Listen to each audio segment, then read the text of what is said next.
Olá pessoal, tudo bem? Sou a Alessandra. A gente está aqui para essa aula, dessa aula 2 sobre conceitos básicos em terapia de esquema. O que a gente vai falar? A gente vai falar de domínios e esquemas iniciais adaptativos, né? E as necessidades básicas. A gente vai falar um pouquinho da construção, né? Básica da terapia do esquema, assim, para quem pelo menos se familiarizar com alguns nomes, como é que funciona, a gente conseguir aprender a partir daí. Então, quem eu sou? Meu nome é Alessandra Arruda Della Justina, sou psicóloga, né, formada pela Universidade Luterana do Brasil, em Canoas, no Rio Grande do Sul, a UBRA. Sou especialista em terapia cognitivo-comportamental pelo Instituto WP, o Weiner e Piccolotto, em Porto Alegre, Rio Grande do Sul. Título de psicóloga clínica pelo Conselho Federal de Psicologia e atualmente eu sou mestranda em psicologia clínica no Instituto de Psicologia da USP, né, no IUSP, em São Paulo. A minha dissertação ela tem a ver com a terapia de esquemas, né, é um estudo sobre o uso da terapia focada em esquemas. Então, assim que a gente estiver avançando e quem estiver participando dos cursos estiver aqui no SESD, eu vou em algum momento disponibilizar esses resultados e compartilhar com vocês. Então, quem quiser participar dos cursos para frente sobre isso vai poder ter essa oportunidade. Então, agora vamos falar, né, o que são os esquemas iniciais desadaptativos. São níveis mais profundos da cognição. Então, assim, eles são elaborados ao longo da vida e consistem de temas estáveis e duradouros. Servem de modelo para o processamento de experiências futuras, apresentam-se disfuncionais, né? São verdades incondicionais, então, assim, é sempre verdade. Isso aqui faz um pouco parte das crenças, né? Se a gente for pensar na terapia cognitiva tradicional, onde as crenças também são verdades absolutas e verdades incondicionais, só que aqui são mais coisas, né? É como se o indivíduo fosse o funcionamento e as situações gatilho. O esquema, ele faz parte da personalidade do indivíduo, ele faz parte do funcionamento desse indivíduo, de quem o indivíduo é. São autoperpetuáveis, disfuncionais, ligados a altos níveis de afetos e ativados em acontecimentos significativos ao longo da vida, tá? Mas eles são processados e eles são um único evento, não é determinante para gerar esquemas iniciais desadaptativos. São vários eventos disfuncionais ao longo da vida daquela criança e daquele adolescente. Então, por isso que são elaborados ao longo da vida e consistem de temas estáveis e duradouros. E são padrões que permanecem também ao longo da vida. Como que eles surgem e qual é o principal elemento e o que vem muito forte na terapia do esquemas? As necessidades emocionais básicas. Então, a teoria focada em esquemas aponta que ser adulto saudável, sem caráter de exceção, precisamos de item básico. 5 tarefas evolutivas são necessárias para que a saúde psíquica se desenvolva bem. A gente vai falar dessas tarefas, ou seja, precisamos que nossas necessidades emocionais sejam atendidas na infância. Então, o ser humano, ele é basicamente emoção, né? A saúde psíquica. A gente se desenvolve quando a gente interage com o outro, a gente é um ser social. A gente passa a existir no mundo conforme as interações nos ambientes que a gente está, principalmente com os pais e cuidadores, né? Irmãos, as pessoas próximas ali na família, que é o primeiro contato que essa criança tem. E essa interação, cada um tem uma necessidade a ser suprida. E é essa interação que faz com que as minhas necessidades emocionais básicas, dependendo do meu temperamento, que é genético, eu possa saber como me desenvolver. Então, aquilo que eu recebo ao longo da infância e adolescência faz eu entender para minha psique que é aquilo que eu preciso receber e que é aquilo que é correto. E isso vão formando os esquemas, né?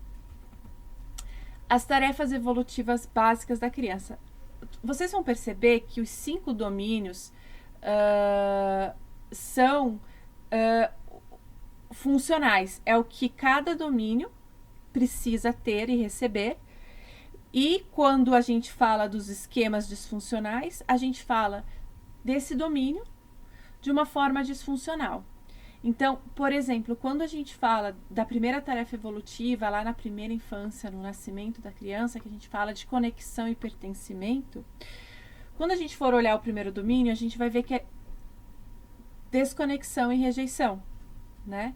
Então, por quê? Porque a tarefa evolutiva de estar conectado e pertencer a algum local, a conexão segura, se sentir amado, se sentir cuidado, se sentir que as suas necessidades afetivas são atendidas, estabilidade emocional, né, para uma criança no início da infância é muito importante, né? Pertencer a algum lugar, ser reconhecido é importante. Então, a conexão e pertencimento é a primeira, tá?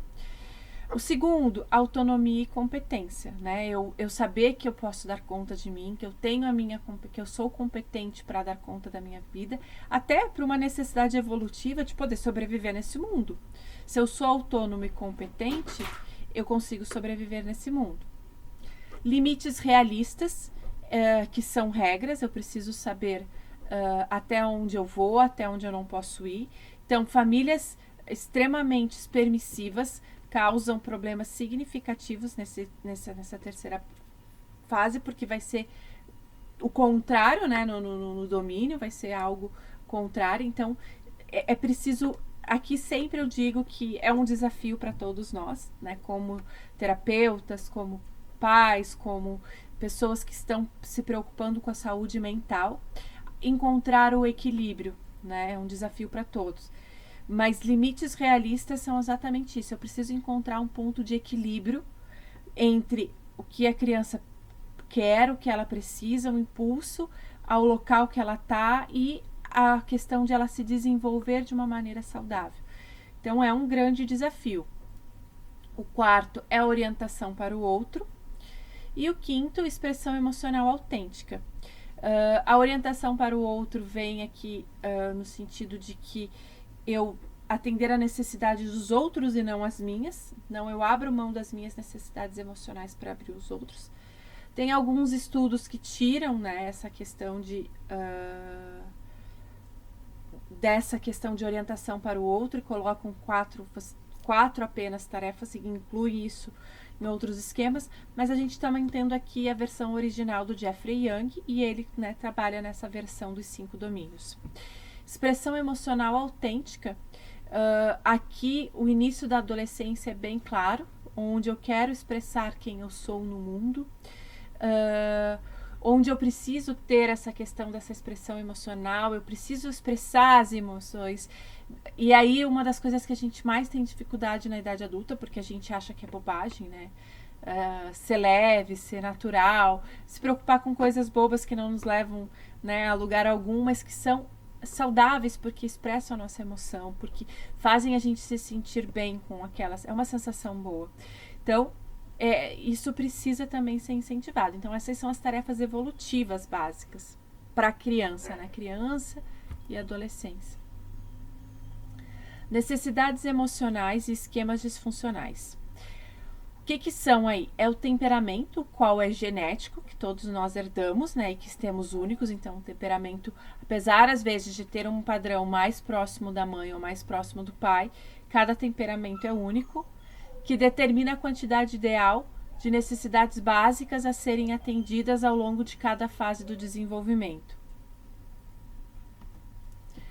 Características da terapia do esquema, não é? Enfatiza a investigação da origem infantis e da adolescência, pode ser de médio ou longo prazo. No Brasil, ela é de longo prazo, né? Tipo assim, e de médio prazo também no Brasil, se a gente for pensar no sentido de que, desculpe, a questão era que no mundo ela é vista como de longo prazo, né? Porque principalmente os americanos, os Estados Unidos, eles têm muitos protocolos, então a terapia do esquema é considerada de longo prazo, e no Brasil ela pode ser de médio a longo prazo, tá? Mas normalmente ela nunca vai ser uma terapia muito pontual, de um protocolo onde você pode fornecer para o paciente 20, 30 sessões, né? Ele vai ter atendido algumas coisas. Não, ela é de médio a longo prazo. Inicialmente, né, trata transtornos de personalidade, mas também transtornos de humor e ansiedade. Eu tenho tido, na minha prática clínica, excelentes resultados com transtornos de humor e ansiedade, principalmente com acesso às emoções, que a terapia do esquema faz de forma fantástica. Então, assim, acessa bastante para a pessoa entender que ela, acessando as emoções, ela diminui um pouquinho a ansiedade, ela consegue acessar, ela consegue dizer o que é, não vira tudo é ansiedade. Então, tem tido resultados bem expressivos. Através da recuperação parental limitada, o terapeuta fornece aos pacientes necessidades emocionais não atendidas adequadamente na infância. Então, veja, o terapeuta vai ser um instrumento de mudança e o terapeuta vai oferecer aquelas necessidades básicas não atendidas da infância, lembrando, de uma forma limitada, tá? Eu preciso oferecer para que servir de modelo de adulto saudável para que o meu paciente entenda que ele pode buscar isso nas relações fora, mas é sempre de uma forma limitada, né? Porque quando tu fala assim, parece que você vai ter que, né, ser o pai do paciente. Não, né? Existe um limite, então por isso que é uma recuperação parental limitada. É como um exemplo de um adulto saudável. Então, a origem dos esquemas. A gente já falou, são as necessidades emocionais básicas, as experiências precoces, e que são experiências precoces repetidas, né? Então, assim, uma criança muito privada do afeto, uma mãe, às vezes, deprimida, que não consegue atender o que a criança quer, ambientes nocivos, ou famílias distantes, ou famílias imprevisíveis. Então, todo esse padrão repetitivo muito cedo na vida de uma criança, né? Que não vai atender. E o temperamento emocional, que é as questões genéticas. Então, toda essa interação gera os esquemas iniciais desadaptativos, os chamados AIDS. Então, a gente não sabe por causa disso. Eu digo que os esquemas, às vezes a gente atende irmãos ou sabe de irmãos e um irmão questiona por quê? Porque a gente não sabe quando um bebê nasce o que ele está recebendo, e às vezes um irmão não sentiu tanto porque o temperamento emocional dele, a necessidade emocional dele da questão genética era diferente do outro. Talvez ele não sentia tanto a necessidade. E o outro, às vezes, que a gente chama de crianças mais sensíveis, ele sentiu mais. Tem crianças que sentem muito pouco, elas ficam interagindo com outras pessoas ou ocupadas com algumas atividades, elas não sentem tanto a ausência da mãe, por exemplo, na primeira infância. Mas tem crianças que geneticamente têm um temperamento que elas sofrem muito com qualquer ausência da mãe, né? Então, toda essa interação, todo esse manejo, o manejo dos pais, vai fazer com que a gente construa os nossos esquemas iniciais desadaptativos, né? Ou disfuncionais. O que são os domínios, né, e os esquemas? Uma combinação de fatores e de necessidades emocionais não satisfeitas ao longo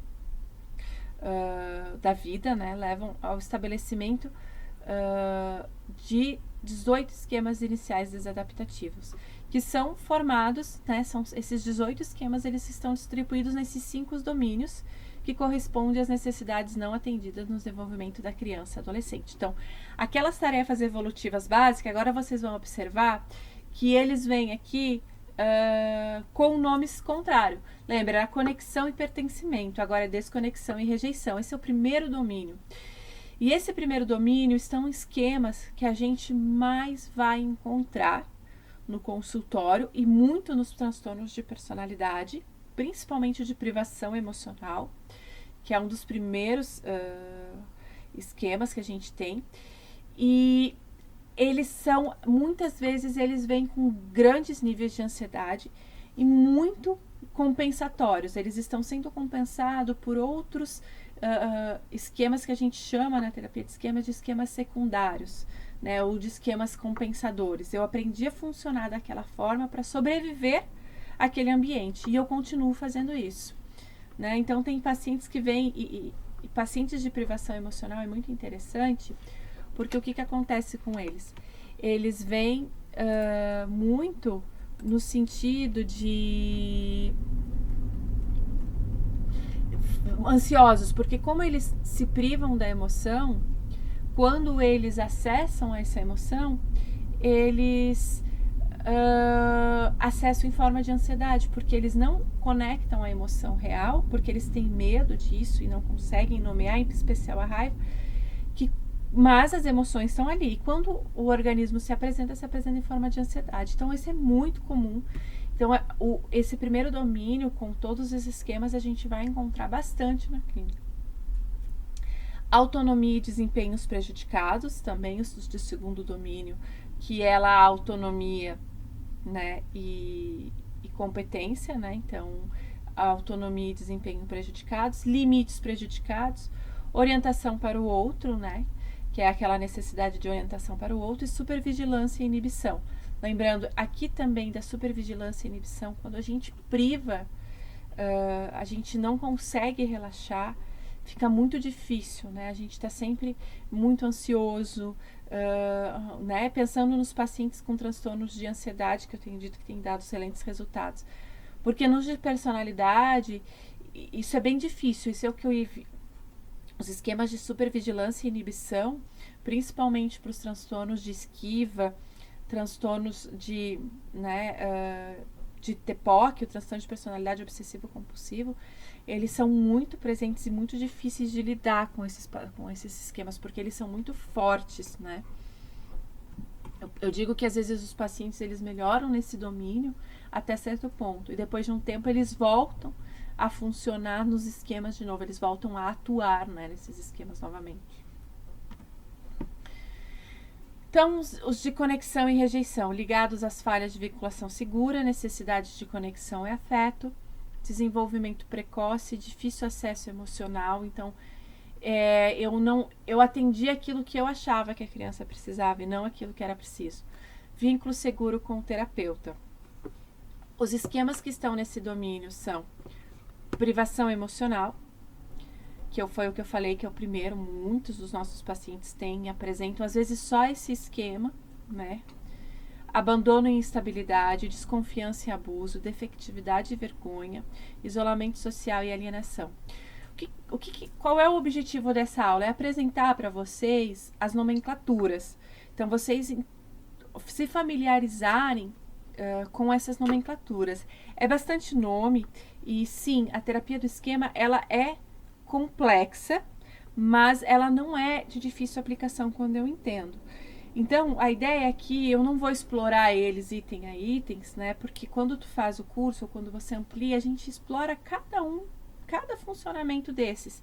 Mas é você já se familiarizando com essas palavras, esses esquemas.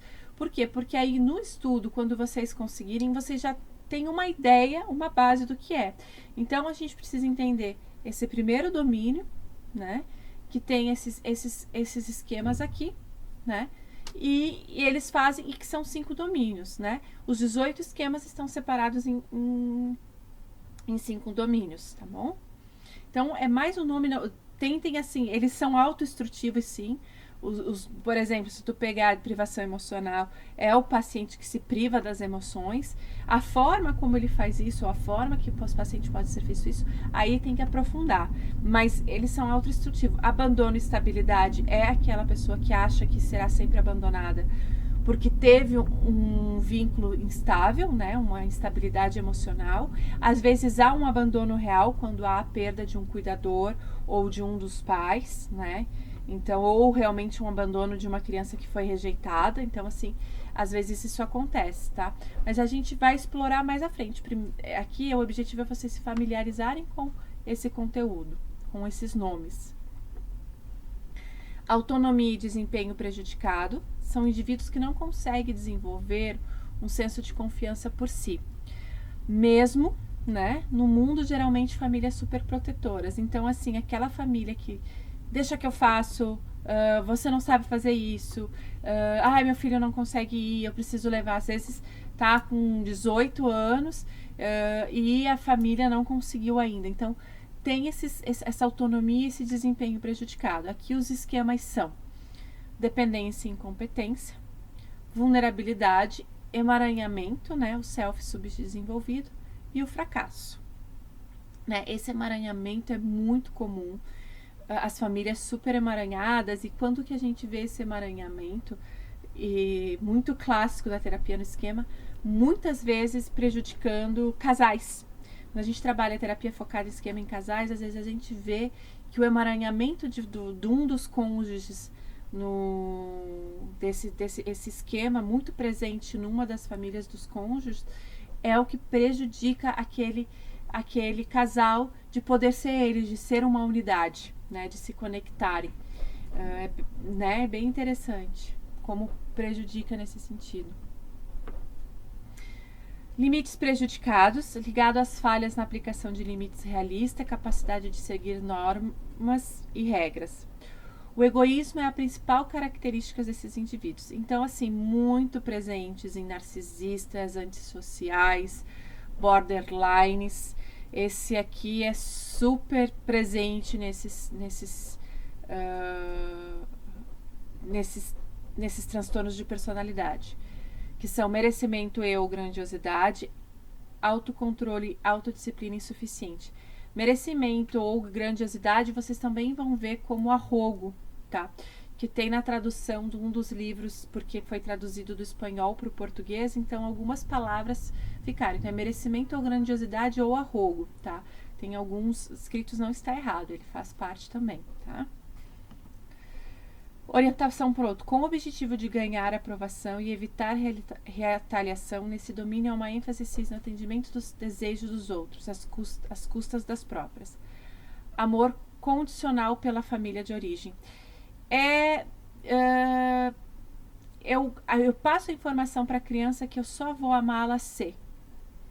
Então, eu só amo se, caso ela faça isso. Tá? Então, eu não a amo 100%, é uma condição. Subjugação, autossacrifício, busca de aprovação e reconhecimento. E normalmente esses esquemas aqui, esses 3 esquemas, eles são o que a gente chama de compensadores de outros esquemas, tá? Eu aprendo a funcionar dessa forma para sobreviver àquele ambiente onde eu estou, tá? Supervigilância e inibição. Educação rígida e repressora, não havendo possibilidade de expressar as suas emoções. Isso é tão complicado, né? Porque a gente precisa expressar essas emoções, a gente precisa poder falar, poder sentir o que a gente sente, até para se relacionar com o outro, né? Como que o outro vai adivinhar e saber o que a gente sente se a gente não consegue expressar de uma forma adequada? Autocontrole, pessimismo exagerados e hipervigilância para eventos negativos, né? Então, assim, normalmente isso fica mais evidente no início da adolescência, e aí com a nova temática, às vezes, né, tem essa questão de ser tirado que tem os 4 domínios. Mas lembrando que nós preferimos, e eu prefiro trabalhar sempre a teoria do esquema, focada em esquema de Jeffrey Young, então focada no estudo original, porque eu acredito que os estudos estão mais avançados e a gente já tem mais literatura para a gente entender dessa forma. Então fica mais fácil, né? Negativismo e pessimismo, inibição emocional, padrões inflexíveis, que também é outro esquema sempre de compensações lá dos esquemas do primeiro domínio, né? E caráter punitivo. Então, eu espero que vocês tenham gostado, né? Essa aula é para vocês se familiarizarem, conhecerem um pouquinho mais da terapia focada em esquema e, né, se despertarem para se aprofundar. Eu sou suspeita de falar porque eu sou apaixonada pela terapia focada em esquema. Para mim é a terapia integrativa mais completa que a gente consegue atender o maior número de pacientes com essa abordagem. É complexa sim, necessita de bastante estudo. Então a ideia aqui é pelo menos vocês começarem a se familiarizar com as nomenclaturas, com os nomes. E eu espero encontrar vocês, né, nos próximos cursos, nas próximas aulas. Obrigada, né, e até a próxima. Tchau, tchau.